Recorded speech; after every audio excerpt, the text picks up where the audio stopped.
بے رنگ ڈرامہ کی اگلے ایپیسوڈ میں آپ دیکھیں گے کہ ایمل اینی کو اپنا دشمن سمجھ رہی ہے۔ اینی کو اور عفان کو ایک ساتھ دیکھ کر ایمل سے بالکل بھی یہ برداشت نہیں ہوتا اور وہ غصے سے کہتی ہے، میری خوشیاں برباد کر کے اب تمہیں سکون مل گیا ہوگا،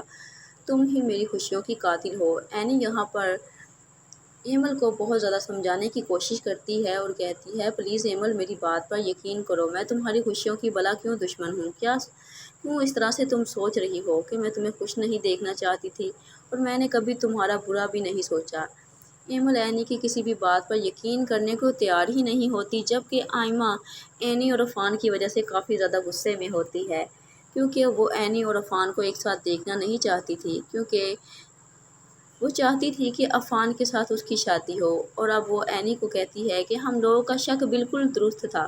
تم لوگوں کا تو پہلے سے ہی چکر چل رہا تھا، اس لیے تو تم لوگوں نے شادی کی۔ اس دن پارٹی میں بھی جب تم جان بوجھ کر عفان کی باہوں میں گری تھی، میں تو اسی دن ہی یہ سمجھ چکی تھی کہ تم عفان کو اپنے جال میں پھنسا رہی ہو، اور میرا اندازہ بالکل ٹھیک نکلا۔ عفان اب غصے سے بول پڑے گا اور کہے گا کہ تمہیں جو سمجھنا ہے آئمہ تم سمجھتی رہو،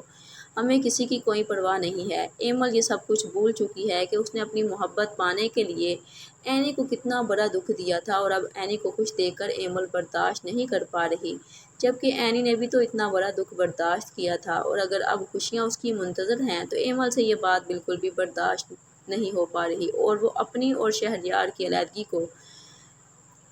اینی کو ہی قصوروار سمجھ رہی ہے، جبکہ اس کو یہ نہیں پتا کہ شہریار اور اس کا رشتہ ہی کھوکھلا تھا۔ اگر شہریار کو اس کی بات پر یقین ہوتا تو وہ شادی ہی نہ کرواتا، عفان کی طرح اپنے گھر والوں کے سامنے ڈٹ کر کھڑا ہو جاتا اور کہتا کہ میں ایمل کو نہیں چھوڑ سکتا، تو فاہرہ بیگم اس کا کچھ بھی نہیں بگاڑ سکتی تھی، اور وہ کبھی بھی آئمہ سے شادی کروانے کے لیے اگر نہ مانتا تو وہ بھی آج خوش ہوتی۔